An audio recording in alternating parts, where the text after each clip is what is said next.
जय जय श्री हरिवंश। प्रणाम। आज के भाव में आगे बढ़ें। एक बार नित्य प्रति की भांति उच्चारण करके प्रभु का नाम पवित्र कर लेते हैं अपने तन को, मन को, भाव को। राधे कृष्ण कृष्ण कृष्ण राधे राधे, राधे श्याम श्याम श्याम श्याम राधे राधे, राधे कृष्ण कृष्ण कृष्ण राधे राधे, राधे श्याम श्याम श्याम श्याम राधे राधे, कृष्ण कृष्ण राधे राधे, श्याम श्याम राधे राधे, कृष्ण कृष्ण राधे राधे, श्याम श्याम राधे राधे, राधे कृष्ण कृष्ण कृष्ण राधे राधे, राधे श्याम श्याम श्याम श्याम राधे राधे, कृष्ण कृष्ण राधे राधे, श्याम श्याम राधे राधे। श्री सद्गुरु चरणारविंदो जयति। भजन शतलीला, और इस लीला के माध्यम से जो श्री ध्रुवदास जी ने भजन का मार्ग दिया, उसका किंचित चिंतन करके, मनन करके, विचार करके आपने और मैंने ये जाना कि सर्वप्रथम आवश्यकता है उद्देश्य की पवित्रता की, लक्ष्य पवित्र हो, गुरुजनों के चरणों में मस्तक झुका हो, और गुरुजनों की कृपा से जो भजन का भाव प्राप्त किया जाए, सत्संग की बाड़ लगाकर उस भजन भाव को सुरक्षित रखा जाए, धीरे धीरे भाव की अनन्यता को प्राप्त करने का प्रयास किया जाए, और उसके पश्चात ध्रुवदास जी ने कहा, सुख आए दुख आए जान ले समझ ले कि ये दोनों ही स्थितियां सदा रहने वाली नहीं हैं, और ये संभव है कब? जब विवेक जगा रहे। और विवेक जगा रहे, इसके लिए सब महापुरुषों ने एक स्वर से एक ही उपाय, एक ही विधि, एक ही युक्ति बताई है कि जीवन में सतत सत्संग बना रहे, प्रयास करते रहिए। क्योंकि भाई इस घोर कली काल में जब चारों ओर विपरीत भाव आपको मिलेंगे, और महाप्रभु तो कह रहे हैं, पाए जान जगत में सब जन कपटी कुटिल कलिजुगी टंच, न चाहते हुए भी तन से कुसंग हो जाएगा, मन से कुसंग हो जाएगा। ऐसी स्थिति में आपके मेरे पास मार्ग क्या है? एक ही रास्ता है कि किसी प्रकार येन केन प्रकारेण जीवन में सत्संग बना रहे। और कल भी मैंने कहा था, पूर्व भी मैंने स्पष्ट किया, आज मैं फिर कर दूं, क्योंकि इस बात को समझने की और इस बात को सावधानी पूर्वक समझने की बहुत आवश्यकता है कि सत्संग का वस्तुतः अर्थ क्या है। जब मन चित्त की वृत्ति का परिष्कार हो तभी सत्संग है, भजन भावना पुष्ट हो तभी सत्संग है। और मैं तो यही कहता हूँ भाई कि इन वाणी ग्रंथों का आधार लीजिए, इन संतों के वचनों का आश्रय लीजिए, और रखिए अपने मन को, अब रखिए अपने तन को सत्संग में। मेरे महाप्रभु भी कह रहे हैं, तन ही राख सत्संग में, मन ही प्रेम रस भेव। तो सबसे पहले लक्ष्य की पवित्रता, गुरुजनों के चरणों में श्रद्धा युक्त होकर उनसे भजन भाव की प्राप्ति, भजन भाव को जो कि अत्यंत सुकोमल है, उसे सत्संग की बाड़ लगाकर सुरक्षित रखने का अथक प्रयास, और फिर उसके पश्चात विवेक युक्त होकर विवेक युक्त होकर एक साधक की भांति जीवन यापन, अपने मन को बार बार दिया जाए ये प्रबोध, अपने मन को समझाया जाए। और मैं आपको एक बात निवेदन करूं, समझाना पड़ता है भाई, किसी और को नहीं, अपने ही मन को समझाना पड़ता है। जितना प्रयास करिए अपने मन को उपदेश देने का करिए, ताकि जीवन में आए एक दिन ऐसी स्थिति। मुझे कुछ पंक्तियां स्मरण आ गई। सुख देवे दुख देवे झोली विच पालवा, दुखा नू विदाते मैं सुखा नाल लालवा। जेड़ा वेला आवे ओयो, जेड़ा वेला आवे ओयो, हंस के गुजारा, शुक्र गुजारा तेरा, शुक्र गुजारा। और ध्यान रखना भाई, अगर प्रभु के विधान का आदर नहीं है और अगर प्रत्येक स्थिति के लिए प्रभु के चरणों में धन्यवाद नहीं है, तो जान लेना कि भजन के मार्ग पर, विशुद्ध भजन के, निष्काम भक्ति के मार्ग पर आगे बढ़ना कठिन नहीं, असंभव होगा। सबसे पहली आवश्यकता यही है, क्योंकि लक्ष्य की पवित्रता, जहाँ से ये यात्रा आरंभ हुई कि भजन करना है, केवल भजन के लिए। भांति भांति की परिस्थितियां जीवन में आएंगी, सुख दुख आएंगे, तरह तरीके के झंझावात आएंगे, अनुकूलताएं प्रतिकूलता आएंगी। कब तक आप और मैं भटकते रहेंगे इनमें? अरे सुख दुख के इस द्वंद्व के झूले में तो जीव अंतकाल तक झूलता ही रहता है। सत्संग वो विवेक प्रदान करता है, सत्संग वो मन की स्थिरता प्रदान करता है, सत्संग देता है चित्त को वो स्थान जहां जाकर चित्त देख पाता है कि सुख भी आया, दुख भी आया, सुख भी आकर चला गया, दुख भी आकर चला गया, लेकिन मैं बना रहा कहां? अपने इष्ट आराध्य के चरणों में स्थिर। मैं रहा अपने अपने प्रभु के चरणों में स्थित। और ध्यान दीजिए, यही स्थिति भक्ति का वस्तुतः प्रसाद है। मैं कई बार कहता हूं कि सुख सुख लगे, दुख दुख लगे, ये ज्ञान है। बोध हो जाए सुख का, दुख का, सत का, असत का, ये तो ज्ञान है। पर दुख में भी आनंद की अनुभूति हो, दुख में भी आपको लगे कि प्रियतम का हाथ है आपके सर पर, दुख में भी आपके उर अंतर में वही आनंद बना रहे, वही प्रसन्नता बनी रहे। यद्यपि मेरे लिए कह देना बड़ा सरल है, सुन लेना और अधिक सरल है। कहना सुनना सरल है, पर वस्तुतः भक्ति है यही। जैसा कल मैंने आपको कहा था ना कि कई बार क्या होता है, केवल भक्ति का एक भ्रम होता है, केवल उस भाव के भ्रम में ही हम रहे चले आते हैं। जैसा मैंने एक उदाहरण दिया कि चित्र है अग्नि का, उसमें न तो कोई ताप है और न अग्नि का कोई गुणधर्म है। ऐसे कभी कभी जीवन में भक्ति का एक चित्र सा खींच कर रख लिया जाता है। पर यदि भक्ति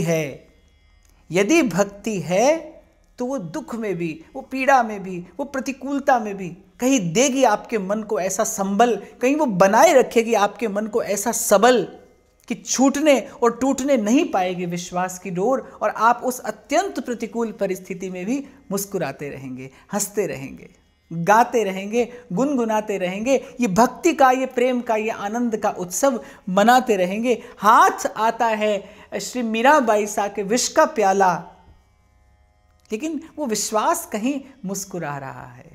बादशाह सिकंदर कैसा कैसा प्रयास करता है कबीर साहब को मारने का, और कबीर साहब कहते हैं, कहे कबीर कोई संग ना साथ, जल थल राख रहे रघुनाथ। यही भक्ति है, यही भक्ति है और यही भक्ति है।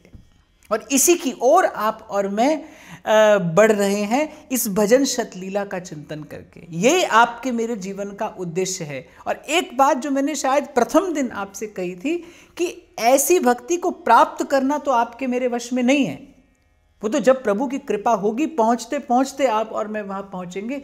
लेकिन ऐसी भक्ति जीवन में आए, ऐसा भाव जीवन में मुझे भी प्राप्त हो, ऐसी इच्छा तो मैं अवश्य कर सकता हूं। मैं इसी क्षण ये भक्ति प्राप्त नहीं कर सकता, लेकिन मैं इसी क्षण इस भाव को प्राप्त करने की इच्छा तो कर सकता हूं। और एक बार घूम कर देखिए, आज तक जो संसार में आया, आज तक जो संसार में पाया, आज तक जो संसार से पाया, उसके मूल में कहीं आपकी इच्छा ही तो थी। अरे जीवन को आगे बढ़ाने वाली, जीवन को गतिमान करने वाली इच्छा है। जिस प्रकार की इच्छा होती है उसी प्रकार का कर्म, उसी प्रकार की वृत्ति प्रवृत्ति होती चली जाती है। जिस दिन जीवन में इच्छा हो गई कि अब प्रभु को प्राप्त करना है, अब देखना है इन नैनों से सुंदर श्याम का रूप, अब गाना है प्रभु का गुण, अब अपने हृदय को बनाना है मंदिर और प्रेम देव को प्रतिष्ठित करना है इसमें, आप देखेंगे कर्म धर्म सब बदलता चला जाएगा। ये जो आज स्वार्थ रूपी धर्म को अपना सर्वस्व मानकर हम गंवाए चले जा रहे हैं अपना जीवन, कल यही धर्म परमार्थ हो जाएगा। ऐसा मैंने पहले आपसे निवेदन किया ना, ये जो बटोरना है यही एक दिन बांटना हो जाएगा, होगा। इबादत कर, इबादत कर, इबादत दे नाल गल बनदी है, किसे दी अज बनदी है, किसे दी कल बनदी। अब कुछ और महत्वपूर्ण बातें जिसे भजन के मार्ग पर चलने वाले साधक को, उपासक को ध्यान रखना है, जिसके विषय में सावधान रहना है, वो श्री ध्रुवदास जी कहते हैं। हम चिंतन करें, एक बार श्री जी का नाम उच्चारण कर लेते हैं। जीवन धन राधा श्री राधा, राधा राधा परम धन राधा श्री राधा, राधा राधा हमारो धन राधा श्री राधा, श्री राधा परम धन राधा श्री राधा, श्री राधा श्याम धन राधा राधा राधा, राधा राधा रसिक धन राधा श्री राधा, राधा राधा परम धन राधा श्री राधा, श्री राधा जीवन धन राधा श्री राधा, श्री राधा। अल्प बुद्धि कल्पत कछु भक्तन चरण प्रताप, इहि विधि जो मन अनुसरे, जाहि विविध तन ताप। अल्प बुद्धि कल्पत कछु भक्तन चरण प्रताप। सहसा भक्तों के चरणों का स्मरण हो आता है श्री ध्रुवदास जी को, और क्यों ना हो। और मध्य में ये बात कहकर ध्रुवदास जी कहीं आपको मुझे ये संकेत कर रहे हैं कि साधन में कितनी भी उन्नति हो, साधन इस मार्ग पर चलते चलते आप और मैं कहीं भी पहुंच जाए, पर एक भाव सदा जीवन में स्थिर रहना चाहिए कि ये जो पाया है ये गुरुजनों के और संतों के प्रसाद से पाया है, ये भक्तों के चरणों का प्रताप है। विश्वास रखिए, ना तो इस मार्ग पर अपना पुण्य कार्य करता है न पुरुषार्थ। जो किया जाता है वो पुरुषार्थ नहीं है, वो तो वस्तुतः एक विनम्र निवेदन है। बहुत बड़ा भेद है। ज्ञान के मार्ग पर जो किया जाता है वो पुरुषार्थ है, कर्म कांड के मार्ग पर जो किया जाता है वो भी पुरुषार्थ है, लेकिन भक्ति के मार्ग पर जो किया जाता है वो पुरुषार्थ नहीं है, वो एक विनम्र निवेदन है। बस इतना ही फर्क है। जैसे हमारे व्यास जी कह रहे हैं ना, काहू के बल भजन को, काहू को आचार, व्यास भरोसे कुमरी के, सोवत पाँव पसार। सूरदास जी कह रहे हैं, अप बल तप बल और बाहुबल चौथो बल है दाम, सूर किशोर कृपा ते सब हलहारे को हरि नाम। तो आपको ऐसा लगता है कहीं कि ये महापुरुष वस्तुतः भजन नहीं करते होंगे और पांव पसार कर सोते होंगे? नहीं, लेकिन ये जो करते हैं ये उसे अपना पुरुषार्थ नहीं मानते, ये उसे अपना प्रयास नहीं मानते, ये तो उसे एक विनम्र निवेदन जानकर मानकर प्रभु के चरणों में निवेदित करते चलते हैं, समर्पित करते चलते हैं। और यही भक्ति भाव का प्राण है। एह दरबार दीन को आदर, ये विनम्रता। मैंने कई बार आपसे कहा कि यही एक भाव है जो जीव की ओर प्रभु को आकर्षित करता है। आप किसी भी सच्चे भक्त और सच्चे संत के मुख से ये कभी नहीं सुनेंगे कि मैं भक्त हूं, मैं संत हूं। वो जो उद्घोषणा करते हैं ना कि मैं भक्त हूं, मैं संत हूं, कुछ और होते हैं। और बड़ा आश्चर्य होगा आपको कि भक्त और संत अपने मुख से सदा अपने अवगुणों का बखान करता ही मिलेगा। अरे और तो मैं कहाँ जाऊं, मेरे महाप्रभु प्रकट प्रेम को रूप धरि श्री हरिवंश उदार। जब प्रेम स्वयं प्रकट हुआ इस धराधाम पर, वो कहता है, क्वाहम तुच्छः परम मधमः प्राण्य हो गर्र कर्मा यत्त नाम स्मृति महिमा एष वृंदावनस्य। ये होता है भक्त का हृदय, ये होता है उसका दैन्य, ये होती है उसकी विनम्रता। भक्त अपने मुख से कभी उद्घोषणा नहीं करेगा कि मैं भक्त हूं। फूल नहीं कहता कि मैं फूल हूं, वो तो फूल का रंग, उसका सौंदर्य और उससे प्रस्फुटित होने वाली सुरभि, सुवास, उसकी खुशबू बता देती है, खुशबू देती है पता, फूल नहीं कहता।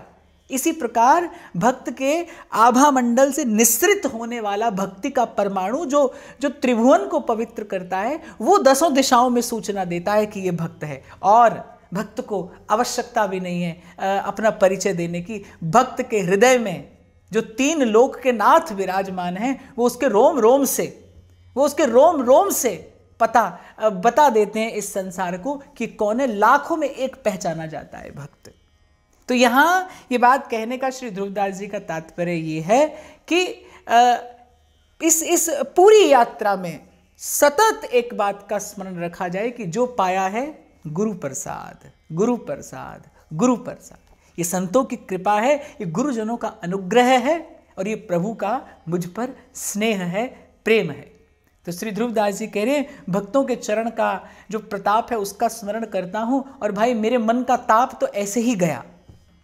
यही विधि जो मन अनुसरे जहाँ ही विविध तन ताप। और हमसे भी ध्रुवदास जी कह रहे हैं कि अगर इसी प्रकार से मन लगा रहे ना सत्संगति में, तो संसार का ताप एक दिन सदा सदा के लिए निवृत्त हो जाता है, दूर हो जाता है। अब सावधान करते हैं, भक्तन सो अभिमान प्रभुता भूल न कीजिए, मन वच निश्चय जान इही सम नहीं अपराध कछु। या तो पहले आपने और मैंने चर्चा की कि कुछ करना होगा और कुछ नहीं करना होगा। तो जो निषेध है भजन के मार्ग पर वो क्या है? बस निषेध यही है कि भूल से भी मनसा वाचा कर्मणा किसी वैष्णव का, किसी संत का, किसी भक्त का, किसी रसिक का, किसी साधु का और किसी साधक का भी अपराध न हो जाए। देखो वैसे तो मैं यहाँ ये निवेदन करूँ किसी का भी जीव मात्र का अपराध ना हो आपसे, प्राणी मात्र में किसी के भी प्रति आपके मेरे मन में अहित का भाव न आए। श्री सेवक जी तो कहते हैं सब जीवन सो प्रीत रीत निवाहत आपनी श्रवण कथन प्रतीत यह जो कृपा हरिवंश की। सब जीवन सो प्रीत।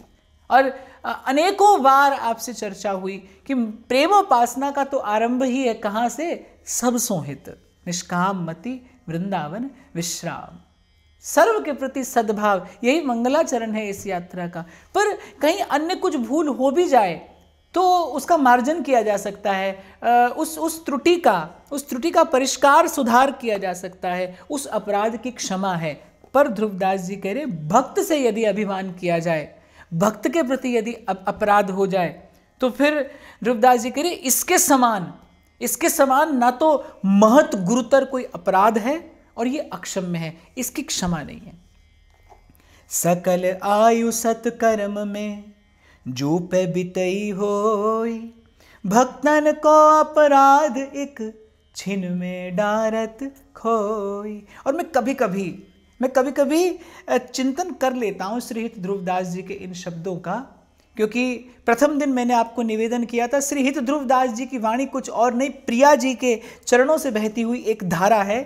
जैसे गंगा की धारा को भगीरथ ले आए ना इस धराधाम पर और इस भूमंडल को पवित्र कर दिया, ऐसे श्री प्रियाजू के चरणों से बहने वाली उस प्रेम धारा को श्री ध्रुवदास जी ले आए इस धराधाम पर और अस्मदादि जीवों के कल्याणार्थ इस अत्यंत गोपनीय रस को प्रकट कर दिया और आपके मेरे हृदय को पवित्र करने का, पावन करने का, रसमत्त करने का ये अद्भुत मार्ग, ये प्रसाद आपको मुझे प्रदान कर दिया। तो ध्रुवदास जी की वाणी का एक एक शब्द वेद वाणी के समान प्रमाणिक है, इसे किसी अन्य प्रमाण की आवश्यकता नहीं है। और वो श्रीहित ध्रुवदास जी कह रहे हैं सकल आयु सत्कर्म में जो पे बितई हुई।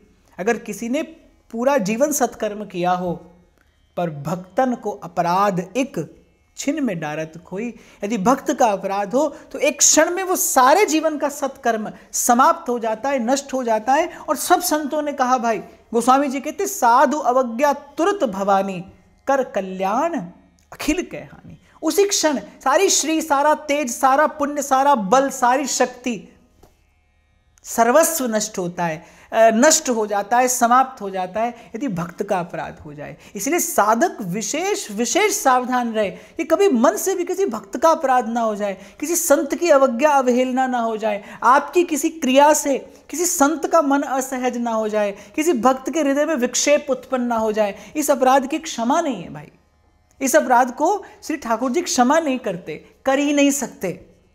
इसका दंड होता है और दंड भी क्या होता है कि जीव अनंत काल के लिए प्रभु से विमुख हो जाता है, भजन से विमुख हो जाता है। और सकल अघमुचन को नाम उपाय है नीक, भक्त द्रोह को जतन नहीं होत वज्र की लीक। ध्रुवदास जी कह रहे और जितने पाप हैं उन सबको मिटाने के लिए और सकल अघमुचन को और सब पापों को मिटाने के लिए भगवान का नाम सर्वश्रेष्ठ उपाय है। भगवान के नाम से कोई ऐसा पाप नहीं है जो नष्ट नहीं होता हो। ध्रुवदास जी तो कह रहे कृष्ण केसरी को नाम एक बार लीने, ध्रुव पापी तिहु लोकन को छिन माही तरही। ऐसी हरि नाम की महिमा है, पर भक्त द्रोह को जतन नहीं होत वज्र की लीक। लेकिन यदि भक्त से द्रोह किया जाए, भक्त का अपमान, अपराध, अवज्ञा, अवहेलना कर दी जाए, यदि भक्त को आपने असहज किया तो ये पाप वज्रलेप है, ये पाप मिटता नहीं, ये पाप छूटता नहीं, ये तो दंडनीय अपराध है। और दंड भी कैसा है, साधारण नहीं है। जीव सदा सदा के लिए भगवान से विमुख हो सकता है। और मैं एक बात और आपको यहाँ इस प्रसंग में निवेदन करूँ, ये कुछ भयभीत करने के लिए नहीं कहा जा रहा है, ये साधक को सावधान करने के लिए कहा जा रहा है। मस्तक झुका रहे भक्तों के चरणों में, स्मरण रहे, भजन के मार्ग पर, भक्ति के मार्ग पर, प्रेम के पथ पर कोई अपने प्रयास से नहीं चलता, कोई अपने पुरुषार्थ से नहीं चलता। केवल प्रभु की, संत की, भगवंत की कृपा ही इस मार्ग पर ले भी आती है, आगे भी बढ़ाती है और लक्ष्य तक पहुंचाती भी है। तो ध्रुवदास जी कह रहे हैं कि भक्त द्रोह को जतन नहीं होत वज्र की लीक। ये पाप छूटेगा नहीं, ये पाप मिटेगा नहीं। इसीलिए विशेष रूप से सावधान रहा जाए कि मनसा वाचा कर्मणा भक्त का, संत का, गुरुजनों का अपराध ना हो। निंदा भक्तन की करे सुनत हैं जे अघरासी, वे तो एक ही संग दो बंधत भानु सुत पासी। ध्रुवदास जी कह रहे भक्त की निंदा करने वाला और सुनने वाला, वो जो दोनों हैं, दोनों ही पाप की राशि हैं। श्री गुरु नानक देव जी महाराज कहते बाणी में, संत की निंदा नान का और बहर बहर अवतार। जैसा मैंने अभी आपको निवेदन किया ना, जीव भगवान से विमुख हो जाता है। और भगवान से विमुख हुए जीव की गति क्या है, बार बार संसार में आना पड़ता है, हर बार इसी संसार के दुष्चक्र में फंसना पड़ता है। ध्रुवदास जी भी यही कह रहे हैं कि जो भक्त की निंदा करता है और सुनता है, निंदा भक्तन की करे और सुनत हैं जे अग्रासी। अब कोई निंदा करता हो तो क्या करे, या तो उसको उत्तर दिया जाए, और यदि उत्तर देने की सामर्थ्य ना हो तो उसका परित्याग कर दिया जाए, उस स्थान का, उस स्थिति का, उस व्यक्ति का परित्याग कर दिया जाए। दूरम उपाय श्रीमद् भागवत कहती है। और यदि ऐसा न किया जाए तो फिर ध्रुवदास जी, वे तो एक ही संग दो बंधत भानु सुत पास। नहीं तो निंदा करने वाला और निंदा सुनने वाला एक दिन यम पाश में बंधे यमदूतों के द्वारा प्रताड़ित होते हुए नरक की ओर जाते हैं। भूलहूँ मन दीजै नहीं भक्तन निंदा और, होत अधिक अपराध यह यों मत जानहूँ थोर। इसीलिए कह रहे भैया, भूल से भी मन भक्त की निंदा में न देना, भूल से भी इस भक्त निंदा जैसे गुरुतर अपराध को अपने माथे न ले लेना, न पड़ जाना कहीं इस प्रपंच में, न कहना न सुनना। और फिर कह रहे हैं भैया ये थोड़ा अपराध नहीं है, बड़ा अपराध है, बहुत बड़ा, और भक्ति के मार्ग पर सबसे बड़ा अपराध है। सेवा करत में भक्त जन हुई प्राप्त जो आई, सो सेवा तज बेग ही, अर चहु तिनको जाय। अरे ध्रुवदास जी कह रहे ठाकुर सेवा भी करते हो आप, और बीच में यदि कोई भक्त आ जाए, संत आ जाए, तो तत्काल वो सेवा छोड़ के पहले साधु की अभ्यर्थना करनी चाहिए, पहले उसका स्वागत अभिनंदन हो, पहले उसके चरणों की पूजा हो। भक्ति का मार्ग तो ये है, आप प्रभु की सेवा करते हो, आप अपना जप करते हो, आप अपना साधन सुमिरन करते हो, और बीच में यदि कोई भक्त आ जाए, कोई संत आ जाए, तो अपना वो कार्य छोड़ के पहले उस संत का, उस साधु का सत्कार होना चाहिए। एक बार रसिक अनन्य नृपति स्वामी श्री हरिदास जी महाराज जतिपुरा पधारे श्रीनाथ जी के दर्शन को। गोसाई श्री विट्ठल नाथ जी श्रीनाथ जी का श्रृंगार कर रहे थे। श्री लाल जी ने श्री गोसाई जी को भाव भरे, प्रेम भरे स्वर से कहा कि श्री स्वामी जी दर्शनार्थ पधार रहे हैं, उनका यथोचित स्वागत होना चाहिए, सत्कार होना चाहिए। और कथा कहती है कि श्री गोसाई जी श्री ठाकुर जी को जामा पहना रहे थे, श्री अंग पर वस्त्र धारण करा रहे थे। एक बाह पहनाई थी और एक बाह रह गई थी। वो एक बाह पहना कर ही दौड़ कर गए और श्री स्वामी जी का स्वागत किए। श्री स्वामी जी भी सिद्ध महापुरुष, उन्होंने कहा अरे श्रृंगार बीच में छोड़कर क्यों आए, जामा तो पूर्ण रूप से धारण कराकर आते, श्री ठाकुर जी को वस्त्र तो पूर्ण रूपेण धारण कराकर आते। और श्री गोसाई जी जो स्वयं भाव सिद्ध महापुरुष, सेवा परायण, श्री स्वामी जी से कहने लगे कि प्रभो, लाल जी की प्रेममयी सेवा का प्रसाद तो मुझे आज मिला कि आपके ब्याज से ही श्री ठाकुर जी ने प्रेम भरे 2 शब्द तो मेरे निमित्त कहे। ये है वस्तुतः संत सेवा की परिपाटी, ये है वस्तुतः प्रभु की सेवा की विधि। इसीलिए ध्रुवदास जी ने कहा कि सेवा करत में भक्त जन हुई प्राप्त जो आई। मध्य में भी यदि कोई भक्त संत आ जाए, और ये कहा किस लिए, केवल भक्तों की महिमा प्रतिष्ठित करने के लिए। प्रभु का श्रीमुख वाक्य है, मोरे मन प्रभु अस विश्वासा, राम ते अधिक राम करदासा। और भगवान अपने मुख से कह रहे हैं, सातम सम मोहि मैं जग देखा, मोते अधिक संत करी लेखा। भक्तन देखे अधिक ही, आदर दीजय प्रीत, ये गति जो मन की करे, जाए सकल जग जीत। और आपको स्मरण हो तो कई बार व्यासपीठ से भी इस विषय पर चर्चा हुई कि जब भजन के मार्ग पर आगे बढ़ा जाता है तो कुछ मील के पत्थर आते हैं जो बताते हैं कि आप ठीक दिशा में आगे बढ़ रहे हैं।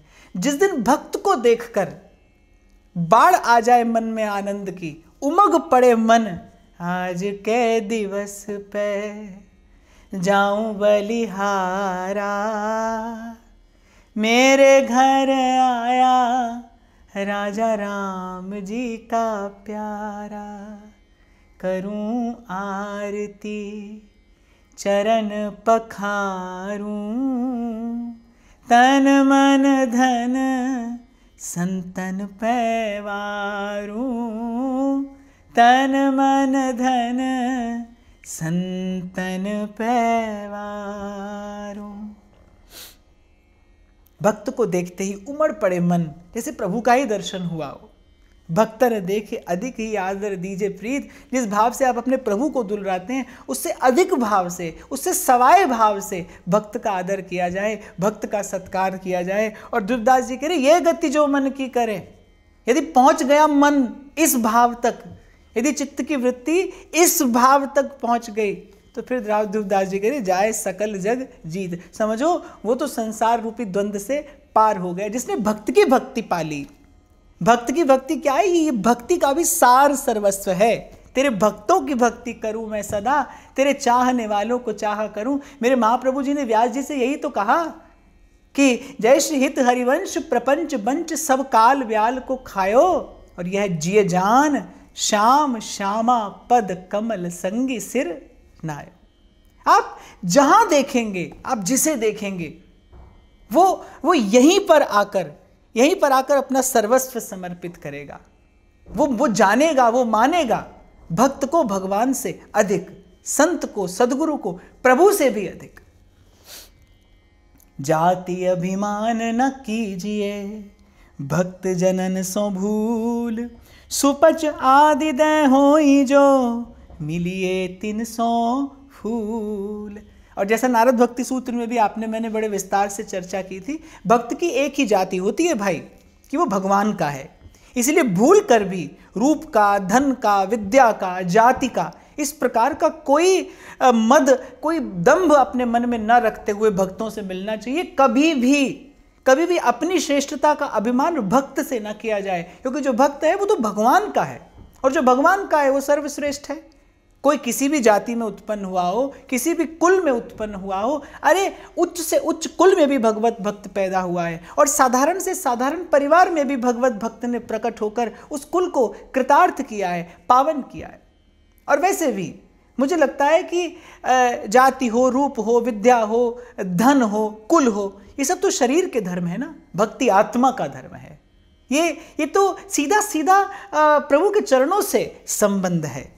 इसीलिए भूल कर भी श्रेष्ठता का अभिमान भक्त से न किया जाए। कोई किसी भी जाति का हो, किसी भी कुल का हो, भगवान का भक्त यदि वो है तो फिर वो सर्वश्रेष्ठ है, फिर वो पूज्य है, फिर वो आराध्य है।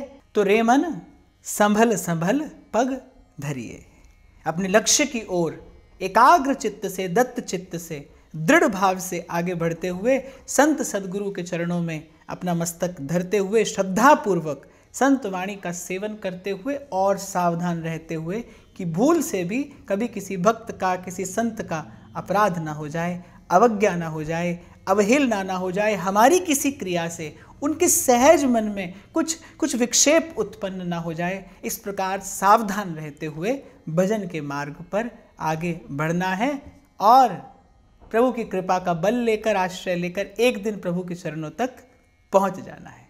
विचार करिएगा। जय जय श्री हरिवंश। प्रणाम।